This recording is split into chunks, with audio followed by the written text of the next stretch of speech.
I told you, busy weekend for Europe as Greece will hold its parliamentary elections and France will vote for the second and final round of presidential elections. Now, the battle between Francois Hollande and the incumbent president Nicolas Sarkozy is nail-bitingly close, with Hollande taking a slight lead in the pre-poll survey. So let's focus on France today. I have with me James Goundry, country analyst at IHS Global Insight. James, thank you very much for your time today. Let me start by asking you that Francois Hollande has given a very, very tough fight to President Sarkozy. He seems to be ahead right now. How do you think this will turn out on Sunday?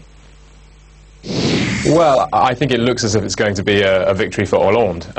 You know, people are bandying the word miracle around now if Sarkozy is going to win, and I think that's pretty accurate. All the indications suggest it's going to be a relatively easy win for Hollande on Sunday.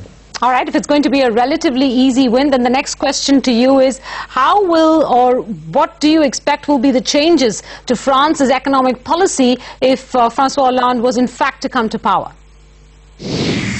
Well, I think it's important to bear in mind that Hollande has promised to balance the budget by 2017, which is only 1 year later than Sarkozy was saying he would do it.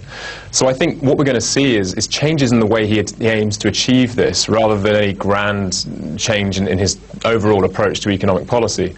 And I think, we're likely to see a shift towards greater tax burden on the wealthy. We're likely to see a greater burden on big business, and also alleviating some of the taxes on the poorer in society. I think with regard to Europe, what we're likely to see is him pushing for a stronger emphasis on growth at the EU level. And he's made it very clear that's what he's going to be pushing for. All right. There are 2 or 3 issues, James, that I would like your views on with regards to what Hollande's position is likely to be and what impact it's going to have. And first, let's start with the sweep of austerity that's driving across Europe. And I'm keen to know what Francois Hollande's position is on that austerity. Is he going to be in favor of it or not? Because France has been one of the key countries, along with Germany, that's pushed for that austerity in the periphery.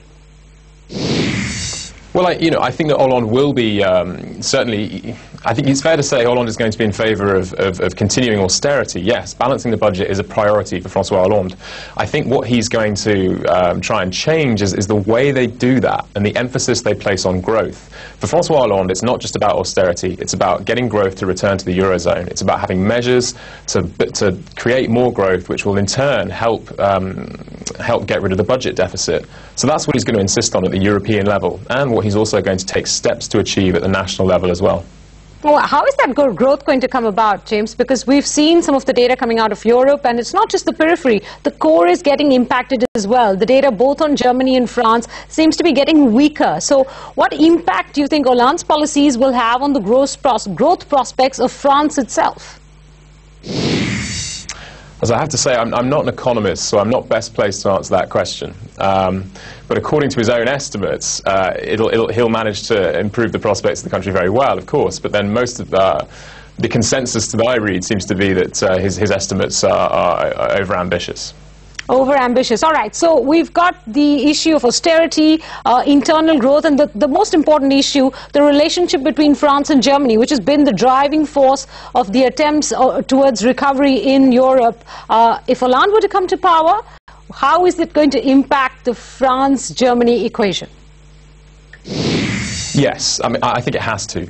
There's been a lot of speculation in the press that Hollande and Merkel might come to clash over Eurozone issues. But I think that France and Germany is going to continue to be the central force in the Eurozone and in the European Union. And it's essential that they get on. And at base, I think that Hollande is a pragmatic, pro-European politician, and he's going to want to cooperate with Germany and the others in the Eurozone and beyond to make sure that the Eurozone survives and that the European Union gets out of the crisis it's in at the moment. And I think Merkel is ultimately extremely pragmatic, and I think they'll both be very keen to work together. Yes, there might be initial disagreements. Yes, there will almost certainly be negotiations that might become heated and somewhat difficult. But finally, I'm fairly certain that they will come to an agreement. All right, you're hopeful about that. Let me take that one question forward and ask you, is Hollande likely to back the fiscal treaty that the EU nations are expected to agree upon over the course of this year at least? Because he seems to have suggested growth clauses that need to be included in that treaty, or else he won't back it. Yeah, I mean, you're absolutely right. I mean, I think he's actually promised to renegotiate the fiscal treaty. I think that that's probably unlikely, not least because of the political capital that was expended by many European leaders to negotiate the treaty in the first place. Also, you know, it's been signed, all right, it hasn't been ratified by everyone, but it has been ratified by a couple of countries. So it's going to be quite difficult to wade in and try and renegotiate the fiscal compact. I think what's more likely is some kind of European agreement on a growth compact, including growth measures at the European level, but not as part of the fiscal compact, as a separate agreement, a separate document trying to boost growth at the European level. I think a compromise like that is much more likely. Well, that's not the only point he's going to disagree with Germany on, right? He also advocates a stronger role for the ECB when it comes to rescuing peripheral countries. That's something that Germany doesn't agree with either. Yeah, indeed. You know, I think Hollande's made it quite clear that he would like to see the ECB act as a lender of last resort for the Eurozone. You know, he just yesterday in the debate with Sarkozy spoke of how odd it is that the ECB will lend to European banks at very low interest rates, and yet the European Union will lend to troubled economies at much higher interest rates than the ECB will lend to banks. Yes, I think he would like to see that the ECB act as a lender of last resort, but as you point out, you know, Merkel and the Germans are not going to let that happen.